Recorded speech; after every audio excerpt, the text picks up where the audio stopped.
Nous avons vu la semaine dernière Apocalypse 13 et la semaine avant dans Apocalypse 12 plusieurs personnages, plusieurs signes, on en avait parlé, qui étaient impressionnants et nous amenaient à pas mal de réflexions et de questions. On a vu Israël représenté par une femme, on avait vu Satan représenté par un dragon, l'Antéchrist, cette bête qui monte de la mer, et le faux prophète, la bête qui monte de la terre. Et après avoir vu ça, on se pose la question, que va-t-il se passer avec ces personnages ? Alors c'est là où nous en sommes. Qu'est-ce que nous allons voir aujourd'hui ? Et c'est là où je veux lire le passage que nous allons regarder ce matin, Apocalypse 14. Je regardais et je vis l'agneau debout sur le mont Sion, et avec lui 144 000 personnes qui avaient son nom et le nom de son Père écrit sur leur front. J'entendis du ciel une voix qui ressemblait au bruit de grosses eaux, au grondement d'un fort coup de tonnerre. Le son que j'entendis était aussi comme celui de joueurs de harpe jouant de leurs instruments. Ils chantaient un cantique nouveau devant le trône, devant les 4 êtres vivants et les anciens. Personne ne pouvait apprendre ce cantique excepté les 144 000 qui avaient été rachetés de la terre. Ce sont ceux qui ne se sont pas souillés avec des femmes. En effet, ils sont vierges. Ils suivent l'agneau partout où il va. Ils ont été rachetés d'entre les hommes comme la première part réservée à Dieu et à l'agneau. Il ne s'est pas trouvé de mensonge dans leur bouche car ils sont irréprochables. Je vis ensuite un autre ange voler haut dans le ciel. Il avait un évangile éternel pour l'annoncer aux habitants de la terre, à toute nation, à toute tribu, à toute langue et à tout peuple. Il disait d'une voix forte, « Craignez Dieu et rendez-lui gloire, car l'heure de son jugement est venue. Adorez celui qui a fait le ciel, la terre, la mer et les sources d'eau. » Un deuxième ange, le suivit en disant, « Elle est tombée, Babylone la grande, elle qui a fait boire à toutes les nations le vin de la fureur de sa prostitution. » Et un troisième ange, les suivit en disant d'une voix forte, « Si quelqu'un adore la bête et son image, et s'il reçoit la marque sur son front ou sur sa main, il boira lui aussi du vin de la fureur de Dieu, versé sans mélange dans la coupe de sa colère, et il sera tourmenté dans le feu et le soufre, devant les saints anges et devant l'agneau. La fumée de leur tourment monte au siècle des siècles, et ils n'ont de repos ni jour ni nuit, ceux qui adorent la bête et son image, et tous ceux qui reçoivent la marque de son nom. C'est ici qu'est nécessaire la persévérance des saints qui gardent les commandements de Dieu et la foi en Jésus. Puis j'entendis du ciel une voix qui disait « Écris, heureux les morts qui meurent dans le Seigneur, et ce dès maintenant. Oui, dit l'Esprit, ainsi ils se reposent de leurs travaux, mais leurs œuvres les suivent. » Je regardai et je vis une nuée blanche, et sur la nuée était assis quelqu'un qui ressemblait à un fils d'homme. Il avait sur la tête une couronne d'or, et à la main une faucille tranchante. Un autre ange sortit alors du temple et cria d'une voix forte à celui qui était assis sur la nuée, « Lance ta faucille et moissonne, car l'heure de moissonner est venue, la récolte de la terre est mûre. » Celui qui était assis sur la nuée jeta sa faucille sur la terre, et la terre fut moissonnée. Un autre ange sortit du temple qui est dans le ciel, tenant lui aussi une faucille tranchante. Puis un autre ange, qui avait autorité sur le feu, sortit de l'autel et s'adressa d'une voix forte à celui qui avait la faucille tranchante en disant « Lance ta faucille tranchante et vendange les grappes de la vigne de la terre, car ses raisins sont mûrs. » L'ange jeta sa faucille sur la terre, il vendangea la vigne de la terre et versa cette vendange dans la grande cuve de la colère de Dieu. Le raisin fut écrasé dans la cuve à l'extérieur de la ville. Du sang en sortit et monta jusqu'aux morts des chevaux sur une étendue de 300 kilomètres. Amen. Alors, verset 1, je regardais et je vis l'agneau debout sur le mont Sion et avec lui 144 000 personnes qui avaient son nom et le nom de son Père écrit sur leur front. On revoit les 144 000 dont nous avons parlé en regardant Apocalypse 7. Dans Apocalypse 7, ils sont décrits, je pense, au début de la grande tribulation. Et ici, nous les retrouvons à la fin de cette période. Nous avions vu que ce sont des hommes juifs qui croient en Jésus et qui ont un rôle à jouer pendant la grande tribulation. Et je pense qu'ils sont protégés durant cette période. Et ici, ils se tiennent victorieux avec l'agneau, Jésus, à la fin de la grande tribulation. La bête qui monte de la mer, l'antéchrist, du chapitre précédent, ne les a pas vaincus. Et il loue Jésus ici avec force et assurance. À la fin du chapitre 13, il était question que la bête terrifiante et puissante, l'antéchrist, allait vaincre les saints, le peuple de Dieu présent lors de la grande tribulation, c'est Apocalypse 13, verset 7. Et on peut se poser la question, est-ce que ça veut dire que tous ceux qui croient en Jésus, qui le suivent, vont mourir? Et je ne pense pas. Je crois que la réponse ici est clairement non. Et que ces 144 000 qui avaient été marqués, scellés, sont préservés à travers la période de la grande tribulation.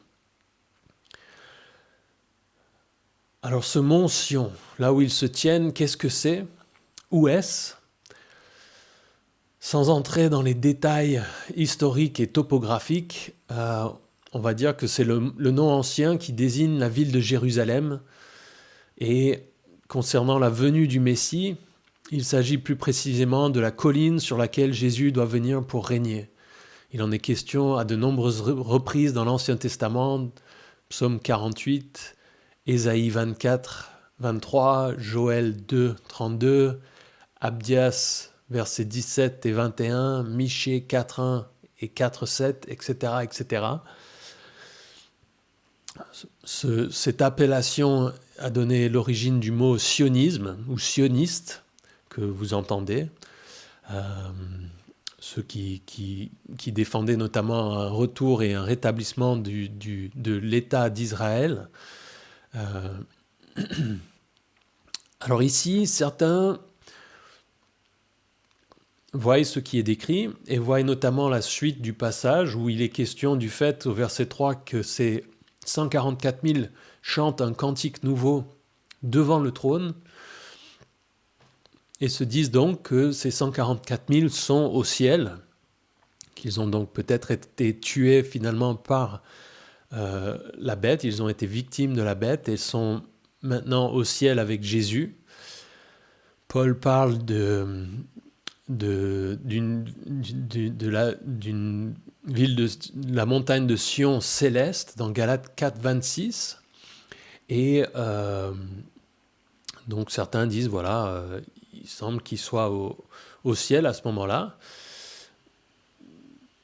C'est peut-être le cas, mais pour moi, le fait qu'ils aient été marqués dans Apocalypse 7, 4, ce que nous avions regardé, me fait penser tout simplement qu'ils ont été préservés. Je ne vois pas trop l'intérêt d'être marqués, mis à part, s'ils n'ont pas... quelle est l'utilité d'être marqués à ce moment-là? Et je pense que nous voyons plutôt un groupe qui est préservé par Dieu sur terre, au milieu des flammes, et ce qui rejoint et qui ressemble à l'histoire qui nous est racontée dans Daniel 3, les versets 19 à 25, avec trois personnages, Shadrach, Meshach et Abednego, qui sont jetés dans une fournaise ardente et qui survivent miraculeusement. Et le roi de Babylone qui voit même un quatrième personnage qui ressemble à un fils d'homme au milieu des flammes avec eux. Et on sait et on comprend d'après cette histoire et plein d'autres passages de la Bible que Dieu peut préserver les hommes, même au milieu des flammes, même dans les persécutions les plus dures. Il peut garder les siens si c'est sa volonté. Et je pense donc que ces 144 000 survivent pendant cette période de la tribulation malgré la colère de la bête qui monte de la mer, l'Antéchrist. Nous en avons parlé la semaine dernière. Encore une fois, Satan copie ce que fait Dieu et la marque de la bête dont nous avions parlé était simplement une copie de ce qui avait déjà été fait avec ces 144 000 qui sont marqués et qui appartiennent à Dieu.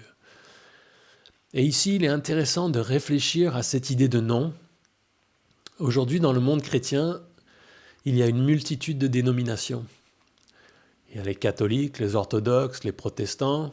Chez les protestants, il y a les anabaptistes, les ménonites, les luthériens, les baptistes, les pentecôtistes, les charismatiques, les réformés, les calvinistes, les arminianistes, les méthodistes, etc., etc., les Calvary-Chapelle.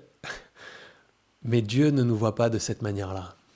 Pour l'Église, pour Dieu, il y a les chrétiens ou pas, c'est tout. Au ciel, il y aura ceux qui sont à Jésus, et c'est tout. Il n'y aura pas de quartier au ciel où il y aura là-bas le quartier des méthodistes, le quartier des catholiques, le quartier des protestants, etc., etc. On n'aura pas marqué sur le front, oui, j'étais de telle ou telle dénomination en termes d'église. La question simple, c'est est-ce que je suis dans l'équipe de Jésus ou pas ? Et c'est quelque chose d'important à nous rappeler, et parfois nous l'oublions, parfois nous nous perdons dans des conflits et des disputes, et je pense que ça nous cause souvent du tort en tant que chrétiens dans le monde aujourd'hui, même s'il y a un intérêt à nos différences, nos positions théologiques, etc. Je pense que c'est une bonne chose qu'il y ait toutes ces différentes positions. C'est simplement un rappel que nous ne devons pas être sectaires et croire que nous sommes les seuls qui aient tout compris. Et c'est quelque chose de merveilleux de se dire que nous serons tous ensemble avec tous ceux qui seront sauvés par la foi en Jésus-Christ au ciel pour célébrer l'agneau et le chanter. Il n'y aura plus du tout de division, de groupe. Ça dépasse l'entendement pour nous en tant qu'êtres humains et en tant que chrétiens aujourd'hui. Mais ce sera quelque chose de merveilleux. Verset 2, j'entendis du ciel une voix qui ressemblait au bruit de gros sauts, au grondement d'un fort coup de tonnerre. Le son que j'entendis était aussi comme celui de joueurs de harpe jouant de leur instrument. Ils chantaient un cantique nouveau devant le trône, devant les 4 êtres vivants et les anciens. Personne ne pouvait apprendre ce cantique excepté les 144 000 qui avaient été rachetés de la terre. Cette voix du ciel qui ressemble au bruit de gros sauts, au grondement d'un fort coup de tonnerre, je pense que c'est la voix de Dieu au ciel. Cette même description d'une voix qui ressemble au bruit de gros sauts est dans Apocalypse 1,15 et Apocalypse 4,5. Et on peut imaginer que c'est Dieu qui est peut-être en train d'encourager ou de dire tout le bien qu'il pense de ces 144 000. À l'image de ce que Jésus nous relatait dans Matthieu 25, 21, il est peut-être en train de leur dire « C'est bien, bon et fidèle serviteur ». Ici, nous voyons cette image, encore une fois, de joueurs de harpe. La Bible nous explique très clairement que le paradis, c'est de jouer de la harpe assis tout seul sur un nuage. Je vous ai expliqué en regardant Apocalypse 5, 8, que les 24 anciens ont des harpes et que c'est de là, et puis de ce verset que nous regardons en ce moment, que nous vient cette image du ciel, cette conception finalement fade et ennuyante du paradis. Et ça n'est pas ce que la Bible nous explique, ce n'est pas l'objectif. Ici, ce sont peut-être ces 24 anciens qu'on sait ont des harpes qui jouent pour accompagner le chant des 144 000. Et ces 144 000 chantent un chant nouveau que eux seuls connaissent. Ils ont les pieds sur Sion, je pense sur terre, mais leur chant, leur manière d'adorer les transporte devant le trône de Dieu au ciel. c'est quelque chose aussi sur lequel il est intéressant de réfléchir. Nous en avons parlé concernant la prière. Cette idée que quand nous prions, ça arrive devant le trône de Dieu au ciel. Mais pour la louange, c'est aussi le cas. Et la prière, c'est ce que nous faisons maintenant sur terre. Nous demandons des choses, nous remettons des choses à Dieu, nous lui demandons à nous expliquer notre relation avec lui, sa volonté. Et c'est un peu une connexion avec le ciel depuis ici-bas. Et c'est une certaine manière humaine d'adorer Dieu. Mais c'est, pour le dire simplement, une fois au ciel, nous n'aurons plus besoin de prier.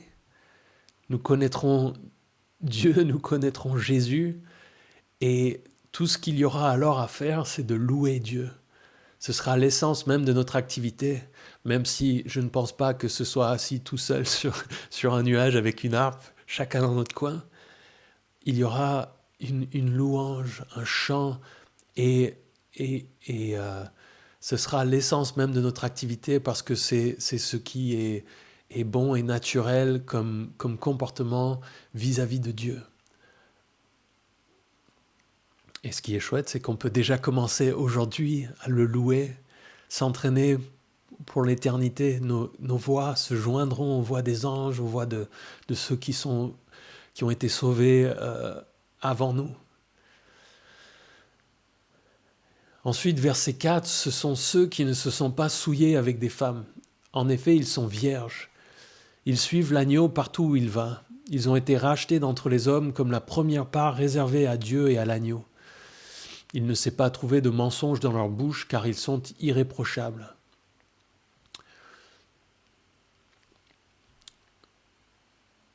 Ils ne se sont pas souillés avec des femmes, en effet, ils sont vierges.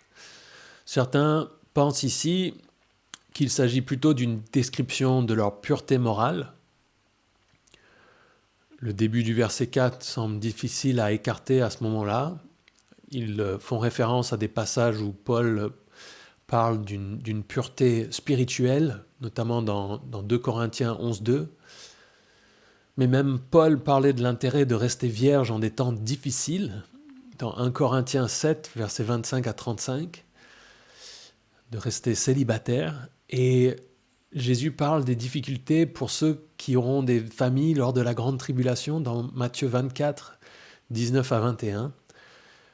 Et donc je ne vois vraiment pas d'intérêt ou de raison de penser ici qu'il s'agit d'autre chose que de se dire qu'il s'agit littéralement de personnes qui sont vierges, célibataires, et là aussi avec la description que ce sont des hommes. La description qui nous est faite au chapitre 7 est claire qu'il s'agit de juifs qui appartiennent aux tribus. Ici, l'idée de virginité renforce encore cette idée parce que Israël est souvent décrite comme la Vierge dans 2 Rois, dans 19, dans Ésaïe 37, dans Lamentation 2, dans Jérémie 18, 31, dans Amos 5. Dans beaucoup de passages, il est question d'Israël comme d'une vierge. Et ça rejoint l'imagerie de l'Ancien Testament. Ici, ces 144 000 sont juifs, mais ils croient clairement en Jésus. Parce que sinon, ils ne pourraient pas se tenir avec l'agneau, le suivre et être considérés comme irréprochables. Nous aussi, nous sommes considérés comme irréprochables, d'après Paul, non par notre propre mérite, mais grâce au sang de Jésus et à notre foi en lui. Et ce sera la même chose pour ces 144 000. Et ici, il est important de dire que ceux qui seront sauvés pendant la grande tribulation seront sauvés de la même manière que nous aujourd'hui, par la grâce et une foi personnelle en Jésus-Christ pour le salut. Même si l'Église est enlevée, ça ne changera rien à comment les hommes peuvent être sauvés et faire partie de la famille de Dieu. Et cette question du salut, elle a toujours été la même. Il a toujours été question de foi. Pour ceux de l'Ancien Testament, avant la venue de Jésus, il y avait une foi en ce que Dieu allait faire. Pour nous, aujourd'hui, il y a la foi en ce que Jésus a fait dans le passé, mais c'est toujours par la foi. Personne n'a jamais été sauvé par le mérite. Les grands hommes de l'Ancien Testament n'ont pas été sauvés par le mérite, ils ont été sauvés par la foi en Dieu et ce qu'il allait faire. Et pour nous aujourd'hui, c'est la manière d'être sauvé, c'est par la foi en Jésus-Christ, de s'en remettre à lui et son sacrifice. Et ce sera la même chose pendant la grande tribulation. Pas par le mérite, pas parce qu'ils auront fait quelque chose, pas parce qu'ils auront réussi à tenir bon, pas parce qu'ils seront morts pour leur foi. Ils sont sauvés par leur foi en Jésus-Christ pour le salut. Ces 144 000 sont rachetés d'entre les hommes comme la première part. Que ces 144 000 hommes juifs soient les premiers fruits d'une grande récolte renforce pour moi l'idée qu'une grande multitude d'hommes et de femmes seront sauvés pendant la grande tribulation. Dans Apocalypse 7, 9, nous en avions parlé. Jean nous disait qu'il voyait une foule immense que personne ne pouvait compter, qui venaient de toute nation, de toute tribu, de tout peuple et de toute langue. Et dans Apocalypse 7, au verset 14, il est dit « Ce sont ceux qui viennent de la grande tribulation. Ils ont lavé leur robe, ils l'ont blanchi dans le sang de l'agneau. » Et beaucoup de commentateurs pensent et croient que ces 144 000 auront un rôle à jouer, un rôle de témoin, et qu'ils contribueront à cette moisson pour Dieu en annonçant l'évangile pendant la grande tribulation. Alors ici, avec ce passage entre les versets 1 à 5 et cette idée de se dire que ces 144 000 sont présents avec l'agneau à ce moment-là, qu'ils suivent Jésus partout où il va, il y a pour moi l'idée que c'est une vision par avance du retour de l'agneau lorsqu'il vient, sa deuxième venue, qu'il arrive à Jérusalem et que ces 144 000 sont là, associés avec lui, lorsqu'il va juger et établir son règne. Nous en reparlerons.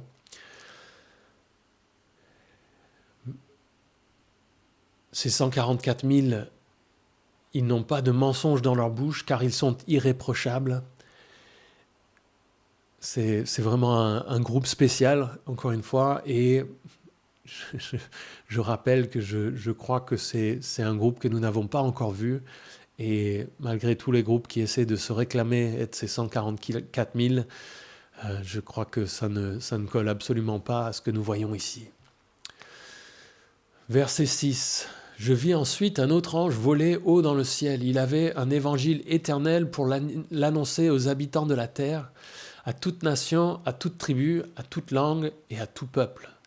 Il disait d'une voix forte, « Craignez Dieu et rendez-lui gloire, car l'heure de son jugement est venue.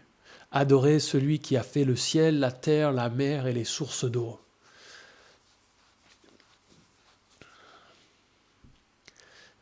Encore un ange volé dans le ciel. Nous en avons déjà vu. Ici, nous en voyons un autre qui annonce l'évangile et aussi le jugement de Dieu. Et avec tous ces cataclysmes, il semble évident qu'un grand nombre de personnes se tourneront vers Dieu. Et cela explique encore une fois cette grande foule au chapitre 7. Nous avons vu qu'il y a les 144 000. Il y a eu les 2 témoins dont nous avons parlé, qui, je pense, vont témoigner aussi. Et ici, il y a cet ange qui annonce l'évangile éternel. Alors, est-ce qu'il s'agit de quelque chose de littéral ou pas ? Est-ce qu'il y a vraiment un ange qui vole au-dessus des villes avec un mégaphone ? Ou est-ce que c'est quelque chose... le ciel ici peut être traduit par le ciel dans le sens le ciel que nous voyons, ou ça peut être le ciel, le paradis, la sphère spirituelle. Et donc nous ne savons pas si c'est littéral ou pas.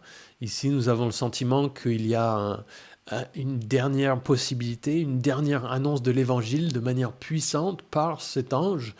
Et, euh, et je pense qu'il y aura quelque chose de miraculeux, un appel de la part de Dieu avant la fin, avant le jugement. On voit que Dieu, encore une fois, patiente et miséricordieux et cherche à toujours donner encore des opportunités aux hommes pour se tourner vers lui et changer d'avis. Et que ce soit quelque chose de littéral ici ou pas, pour moi, ça renforce quand même cette idée.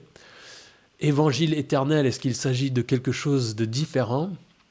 Je ne crois pas. Paul nous disait que même si un ange nous annonçait un ange de lumière venait et nous annonçait un évangile différent, il faudrait le rejeter. Je pense ici que c'est simplement face à l'éternité et la fin des choses, le message de l'évangile prend une importance, une signification encore plus grave et singulière, un poids éternel. C'est un des derniers appels à l'homme rebelle. Et ici aussi, comme avec beaucoup des symboles et des choses que nous voyons dans l'Apocalypse, beaucoup pensent ou espèrent être cet ange qui annonce l'évangile de partout sur la terre et le jugement de Dieu à tous les habitants de la terre. Beaucoup de missionnaires l'ont évoqué. Il y a eu un certain Adam Clarke au XVIIIe siècle qui pensait qu'une société britannique de publication de Bibles et de traités et de traductions était visiblement cet ange qui répandait l'évangile de partout dans le monde. Un autre, John Trapp au XVIIe, parlait aussi de ça. Il y a même un télévangéliste une chaîne de télévision chrétienne aux États-Unis qui a lancé un satellite qui est utilisé pour retransmettre leurs émissions et qui ont surnommé ce satellite Ange numéro 1 en espérant accomplir ce qui est décrit dans ce verset. Alors ça, je ne crois pas que ce soit le cas, mais l'évangile est annoncé à tous les habitants de la terre, à toute nation, à toute tribu, à toute langue et à tout peuple. Et cet ange disait d'une voix forte, « Craignez Dieu et rendez-lui gloire, car l'heure de son jugement est venue. Adorez celui qui a fait le ciel, la terre, la mer et les sources d'eau. »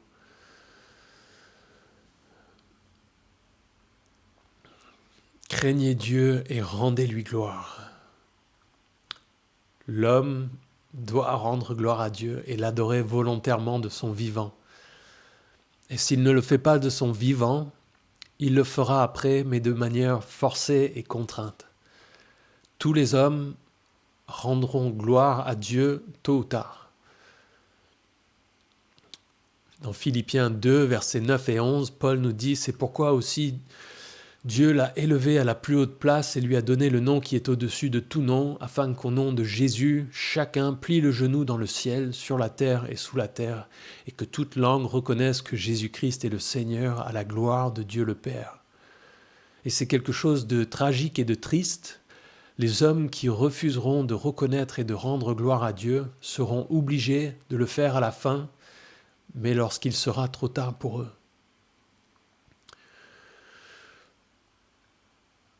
Toute nation, toute tribu, toute langue et tout peuple. Ça valide ce que Jésus avait dit concernant sa deuxième venue, que le monde entier entendrait l'évangile avant son retour. Verset 24 de Matthieu, chapitre 24, verset 14 de Matthieu. Cette bonne nouvelle du royaume sera proclamée dans le monde entier pour servir de témoignage à toutes les nations, alors viendra la fin. Ici, et en réfléchissant à ce verset de Matthieu 24, il y a quelque chose qu'il est important de noter, encore une fois, et nous voyons ici un ange annoncer l'évangile, et c'est le seul endroit de la Bible où il est question de ça. Actuellement, nous qui sommes l'Église, nous avons la responsabilité d'annoncer l'évangile. Nous qui sommes sauvés, qui sommes chrétiens, Jésus nous a donné un commandement pour annoncer cet évangile, cette bonne nouvelle. Et il n'est pas question de nous en remettre à des anges, des miracles ou des rêves ou autre chose pour que les hommes entendent la bonne nouvelle. Dieu nous appelle, nous, à annoncer l'Évangile et nous n'avons aucune raison, aucun moyen de nous défausser de cette responsabilité. Mais à côté de ça, il faut faire attention, parfois avec ce verset de Matthieu 24, 14, avec cette idée que la bonne nouvelle sera proclamée dans le monde entier et ensuite viendra la fin. Certains le prennent et en font une mission, une sorte de croisade où ils veulent dire, si on annonce de partout, alors on provoquera la fin. Et ça peut mettre un poids, une culpabilité et une sorte de zèle peut-être qui est mal dirigé par rapport à l'obéissance de ce fait d'annoncer l'Évangile. Nous devons annoncer l'Évangile par amour pour Jésus et par envie de lui obéir, et pas pour provoquer la faim, pas pour provoquer quoi que ce soit. Nous le faisons par amour pour Jésus. Le fardeau, les choses que Jésus nous donne à faire sont des choses qui sont légères et qui sont bonnes et qui doivent nous venir naturellement. Verset 8, un deuxième ange le suivit en disant « Elle est tombée, Babylone la grande, elle qui a fait boire à toutes les nations le vin de la fureur de sa prostitution. » Un deuxième ange donc annonce la chute de Babylone, et nous regarderons Babylone plus en détail au chapitre 17. Pour l'instant, nous pouvons simplement comprendre que Babylone représente l'homme dans sa rébellion organisée contre Dieu. Dans le langage prophétique, Babylone fait référence parfois à la ville, littéralement, mais aussi parfois à un système religieux ou politique. Mais tous s'inspirent du caractère mauvais de la ville de Babylone historiquement. Et donc Babylone la grande est tombée et elle a fait boire à toutes les nations le vin de la fureur de sa prostitution. La prostitution dans laquelle Babylone entraîne les nations est avant tout une prostitution spirituelle, la louange et l'adoration de faux dieux.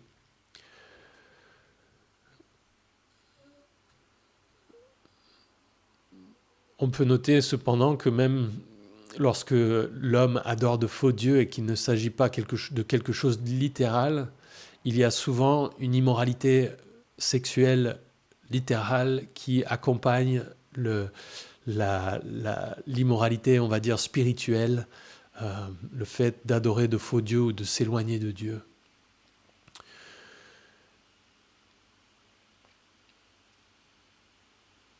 Verset 9. Et un troisième ange les suivit en disant d'une voix forte, « Si quelqu'un adore la bête et son image, et s'il reçoit la marque sur son front ou sur sa main, il boira lui aussi du vin de la fureur de Dieu, versé sans mélange dans la coupe de sa colère. Si quelqu'un adore la bête et son image. » Un troisième ange annonce aussi des choses et un jugement pour ceux qui suivent la bête. Ici, nous trouvons une référence à cette fameuse marque de la bête dont nous avons parlé la semaine dernière, quelques versets plus tôt. Et les choses, encore une fois, ici semblent très claires. Il y a une connexion évidente entre cette marque sur le front ou la main et le fait d'adorer la bête et son image. Personne ne va recevoir cette marque à son insu sans comprendre et savoir ce qu'il se passe. Et le problème n'est pas la marque en elle-même. Le problème est le fait que ça représente une adoration de la bête et de son image. Là où il y aura peut-être un problème et que ça semblera peut-être innocent et sans incidence pour la plupart des hommes. De la même manière que les hommes du temps de Jean étaient appelés à brûler une pincée d'encens en disant « César est Seigneur ». Nous en avons parlé en regardant les lettres aux différentes églises. Et beaucoup, avec cette exigence de la part de l'Empire romain, se disaient sans doute « Je ne vois pas où est le problème, c'est juste un petit acte civique. Mais nous voyons que, et nous en avons parlé, que les chrétiens à cette époque-là disaient « je ne veux pas dire que César est Seigneur, je ne veux pas l'adorer ». Et ici, pour moi, c'est très clair par rapport à cette marque de la bête que ce sera évident aussi qu'il s'agira de louer cette bête, ce personnage, l'Antéchrist et son image. Alors ceux qui se soumettent à ça, ce passage nous dit qu'il va boire lui aussi du vin de la fureur de Dieu. Ceux qui adorent la bête et son image vont subir la colère de Dieu sans que ça ne soit dilué. C'est le vin de la fureur de Dieu versé dans sa forme pure et forte dans une coupe qu'ils devront boire. Pour le dire simplement, ça ne sera pas une bonne chose.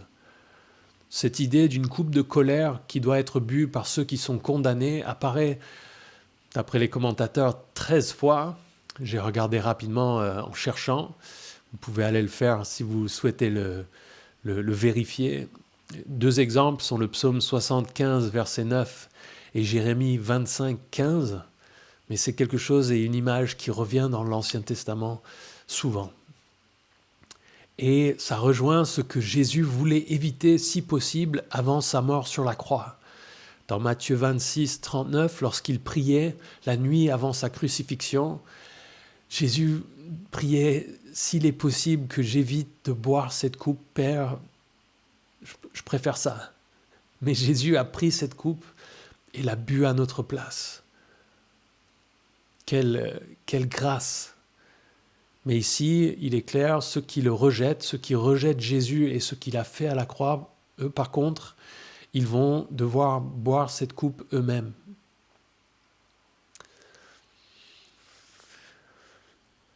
Dans le Nouveau Testament, il y a 2 mots dans le texte grec pour décrire la colère de Dieu. Il y a le mot « thumos » qui décrit une colère passionnée, une fureur, quelque chose qui semble plus déchaîné, moins contrôlé. Et puis, il y a un mot « orgué » qui décrit plutôt une colère réfléchie et calme, une indignation, quelque chose de posé. Et ici, dans ce verset, alors dans la colère thumos, cette colère passionnée, cette fureur, son utilisation est principalement toujours dans le livre de l'Apocalypse, 10 fois sur 11 dans le Nouveau Testament. Et ça correspond à ce qui nous est décrit dans le livre de l'Apocalypse. C'est Dieu qui arrive au bout de sa patience. Et ici, dans notre verset, il est dit « Il boira du vin de la colère de Dieu versé sans mélange dans la coupe de sa colère. » La fureur de Dieu, le mot qui est utilisé, c'est le mot « thumos ». Et la coupe de sa colère, la colère là, c'est l'orgueil. Les 2 aspects de sa colère se montrent ici à la fin des temps. Et sa fureur passionnée qui se déchaîne en quelque sorte, et en même temps sa colère réfléchie, sainte, juste, qui se révèle les 2 ensemble à la fin de sa patience. Et ceux qui recevront la marque, la suite du verset 10, « Et il sera tourmenté dans le feu et le soufre, devant les saints anges et devant l'agneau. La fumée de leur tourment monte au siècle des siècles et ils n'ont de repos ni jour ni nuit, ceux qui adorent la bête et son image et tous ceux qui reçoivent la marque de son nom. » Il y a ici plusieurs choses de base essentielles concernant l'enfer et la destinée éternelle de ceux qui rejettent Jésus. Ils seront tourmentés dans le feu et le soufre. Cette idée de souffrance, de tourment, de douleur. Nous n'aimons pas ça, et à tel point que beaucoup essayent de rejeter l'idée d'un enfer, essayent de dire que Dieu finalement va pardonner à la fin, ce qu'on appelle l'universalisme, veulent essayer d'expliquer et interpréter la Bible sans accepter la réalité d'un enfer où les gens vont souffrir éternellement. Alors que la Bible l'enseigne littéralement et clairement de manière répétée. Et ici, c'est un des passages les plus saisissants. Devant les saints anges et devant l'agneau. Ici, il y a quelque chose de surprenant. Certains décrivent parfois l'enfer comme étant l'absence totale de Dieu. Mais ici, nous le voyons présent dans sa sainteté et sa justice. Je pense que il y a un aspect de l'enfer où ce sera son amour, tous ses bienfaits qui seront absents, mais sa sainte justice et sa colère contre le péché seront bien présents.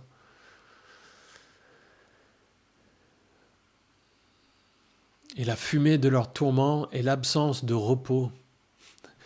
Quand la Bible ici parle de siècle des siècles, les experts en grec disent que c'est l'expression la plus forte possible pour dire pour toujours ou pour l'éternité. L'aspect éternel de l'enfer est clairement présenté par la Bible. Et d'ailleurs, s'il y avait un moyen quelconque de dire on fait ce qu'on veut dans cette vie et puis à la fin on sera quand même épargné ou on aura peut-être juste un petit peu de punition, mais à la fin on sera quand même accepté par Dieu, il y a la question de dire mais est-ce qu'à ce moment-là on peut vivre comme on veut sur cette terre? Et puis surtout, et point essentiel, c'est à ce moment-là, pourquoi est-ce qu'il a fallu le sacrifice de Jésus? Non, pour moi, il y a une réalité simple et claire qui est que ceux qui rejettent Jésus et le message de l'Évangile auront à subir quelque chose de douloureux, une souffrance pour l'éternité. Et vous êtes peut-être en train de vous dire, d'accord Tonio, est-ce que tu peux passer à quelque chose de plus positif? Ce livre de l'Apocalypse, encore une fois, nous met face à des réalités et des vérités qui nous dérangent, que nous n'aimons pas aborder et sur lesquelles nous n'aimons pas nous attarder. Mais c'est un point essentiel de base, je crois, de la vie chrétienne. C'est réfléchir à l'enfer et à l'éternité. Tout d'abord parce que ça devrait nous protéger d'un retour en arrière, d'un éloignement de Dieu. Quand nous réfléchissons à l'idée d'une éternité loin de Dieu, dans la souffrance, ça devrait être quelque chose qui nous motive grandement. Évidemment, nous devrions dépasser le fait d'être motivé par la peur, simplement, et être motivé par l'amour de Jésus, par l'envie d'être avec lui, de lui obéir, d'être proche de lui et de faire de lui nos délices. Mais si vous avez du mal avec ça, vous pouvez au moins être motivé au début de votre vie chrétienne par la peur de l'enfer. Il y a un auteur, un théologien célèbre, C.S. Lewis, qui écrivait que quand on est étudiant, quand on fait nos études, quand on est petit, quand on est enfant, on apprend souvent les choses au début parce que nous avons peur de la punition du maître ou d'une mauvaise note. Mais petit à petit, alors que nous grandissons, que nous prenons de la maturité, nous en venons à apprécier les choses que nous apprenons, à savoir comment les utiliser pour notre bénéfice et à en faire nos délices d'une certaine manière. Lui qui était un expert en langue, et notamment en langue ancienne, en parlait concernant les langues grecques, latines, et parlait du fait qu'il aimait lire les textes dans leur version originale à cause de la richesse de ce qui était décrit. Et je trouve que c'est une excellente image pour nous montrer comment nous devons avancer dans notre vie chrétienne. Peut-être au début, simplement avoir peur de la punition. Mais petit à petit, en grandissant et en connaissant de mieux en mieux Jésus, de faire les choses par amour et parce que nous apprécions et nous aimons obéir et vivre pour Jésus. Un deuxième point avec ça, c'est que ça nous motive à l'obéissance par rapport à l'évangélisation, de réfléchir à l'éternité loin de Dieu pour ceux qui ne croient pas, Ça devrait nous motiver de leur parler de Jésus.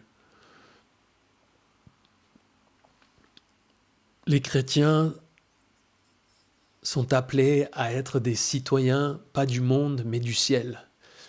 Et je pense que ça va de pair avec cette idée de l'enfer, cette idée de l'éternité.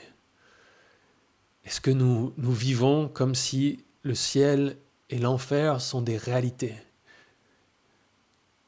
Ça fait partie de cette réalité de dire nous sommes citoyens du royaume de Dieu. Nous ne pouvons pas le séparer. Le fait d'être citoyen du ciel veut dire que nous ne sommes pas citoyens d'autre chose et que nous sommes préservés de cette autre chose qui est l'enfer. Alors je vous encourage à réfléchir à ça, à le méditer, même si ça vous fait un peu vous gémir, que vous n'aimez pas ce sentiment. Je pense qu'il y a là quelque chose de salutaire et d'important. Et d'ailleurs, c'est souvent quand la Bible nous rend un petit peu inconfortables qu'il y a quelque chose sur lequel nous devons nous attarder. C'est peut-être et sans doute l'Esprit Saint qui est en train de vous parler et de vous dire là, il y a quelque chose à creuser, quelque chose dans ta vie qui doit changer. Verset 12. C'est ici qu'est nécessaire la persévérance des saints qui gardent les commandements de Dieu et la foi en Jésus. Puis j'entendis du ciel une voix qui disait « Écris, heureux les morts qui meurent dans le Seigneur, et ce dès maintenant. Oui, dit l'Esprit, ainsi ils se reposent de leurs travaux, mais leurs œuvres les suivent. » La persévérance des saints.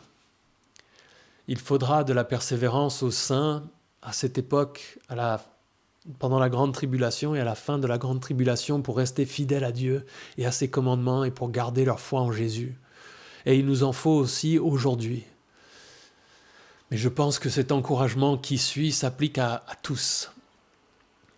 Quel contraste entre ceux qui sont tourmentés pour l'éternité et ceux qui se reposent de leurs œuvres et qui sont heureux.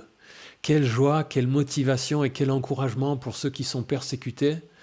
Aujourd'hui, et notamment et plus précisément pendant la grande tribulation, Dieu leur dit maintenant vous allez pouvoir vous reposer de vos œuvres et vos œuvres vous suivent.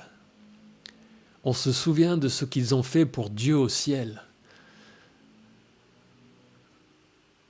Nous sommes sauvés par la grâce, par la foi en Jésus-Christ, mais nos œuvres, notre travail pour Jésus va nous accompagner au ciel.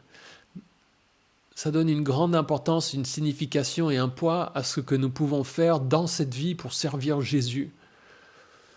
Et d'ailleurs, c'est quelque chose là aussi qu'il est bon de méditer. Est-ce que vous avez déjà eu envie de laisser une trace dans ce monde, faire quelque chose dont on se souviendra? Il y a dans ce monde des gens qui veulent laisser une trace, des gens qui veulent faire quelque chose qui les rende immortels, être immortalisés, être mis au Panthéon, comme nous l'avons vu récemment. Les membres de l'Académie française se surnomment les immortels, par exemple. Ça m'a fait sourire parce qu'en recherchant pour ce matin et en lisant la liste des académiciens actuels, je n'en connais que 3 sur les 40.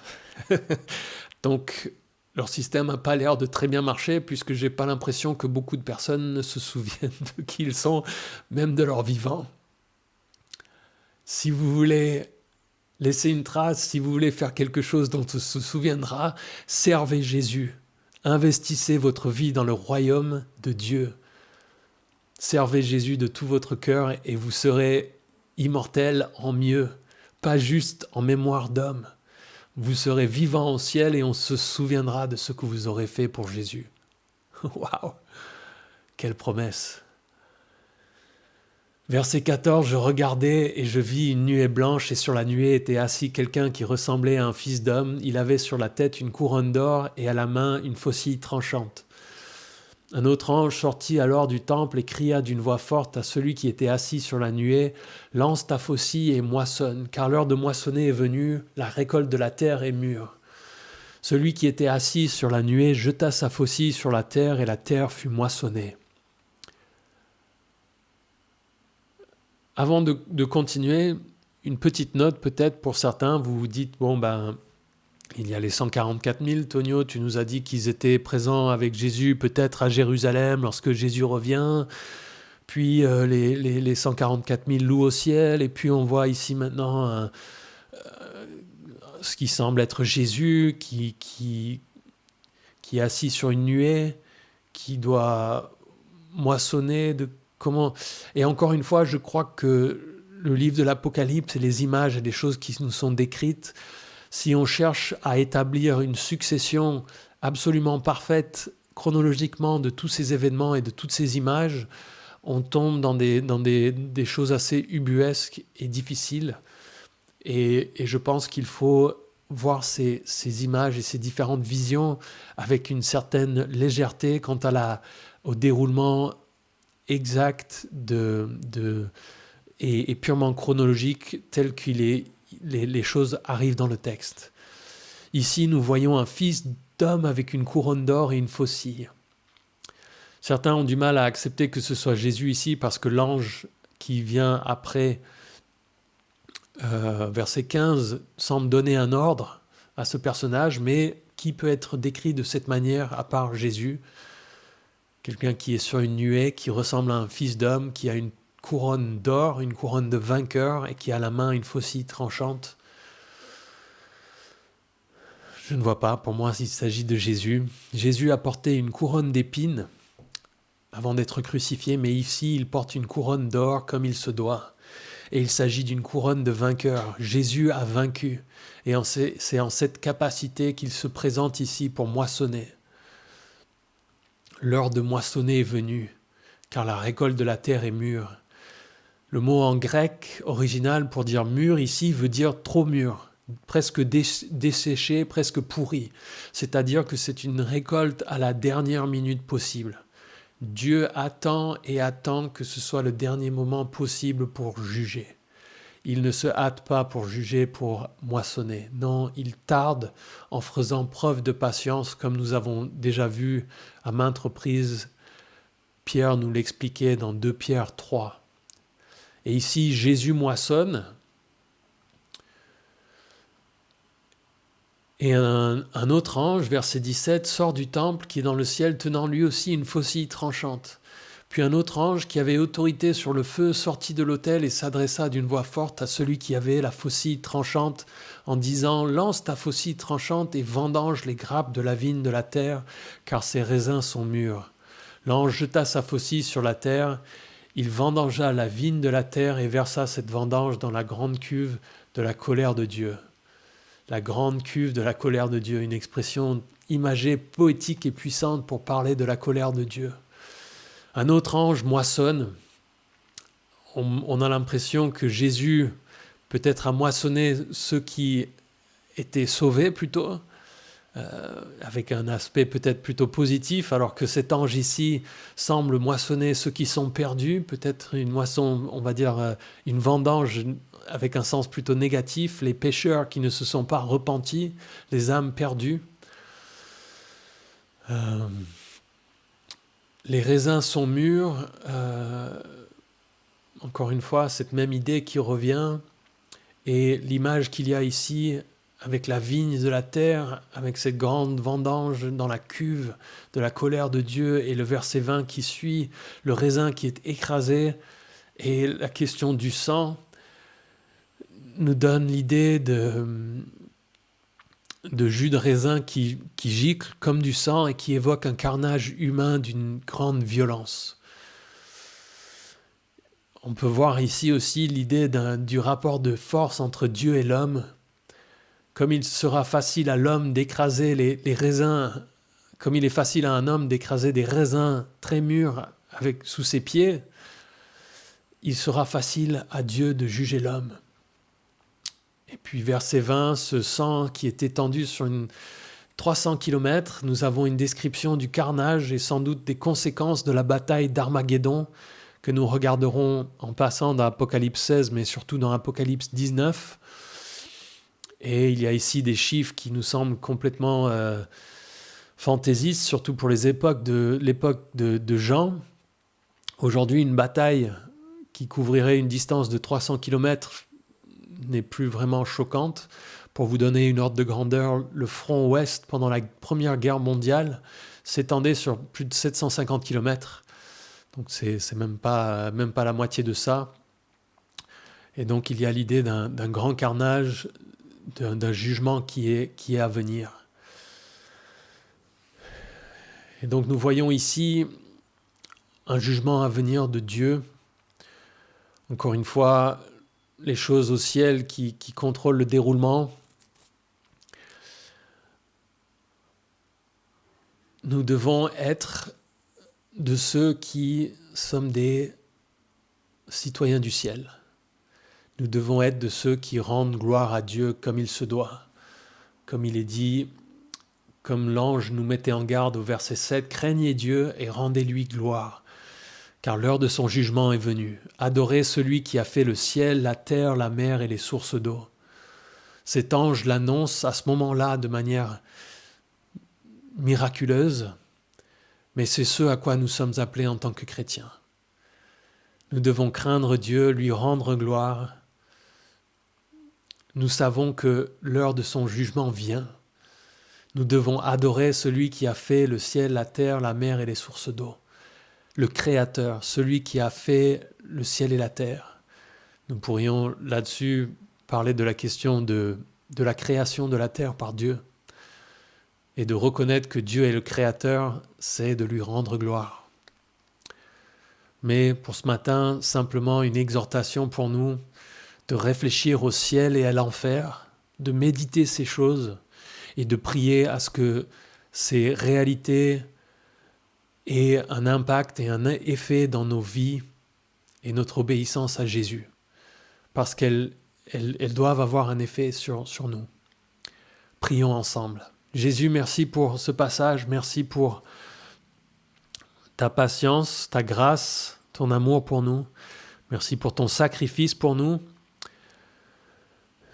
Merci de ce que tu as patienté jusqu'à aujourd'hui et que nous avons pu venir à toi.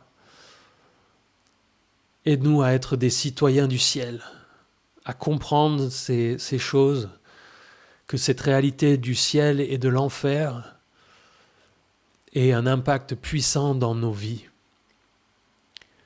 Par ton Saint-Esprit, imprime ces réalités dans nos cœurs, dans la manière dont nous vivons, dont nous nous comportons, dont nous témoignons, dont nous t'obéissons, Seigneur, que ça fasse grandir notre amour et notre obéissance pour toi, Seigneur. Merci pour ce temps avec mes frères et sœurs. Je te remets notre temps de partage maintenant. En ton nom nous prions. Amen.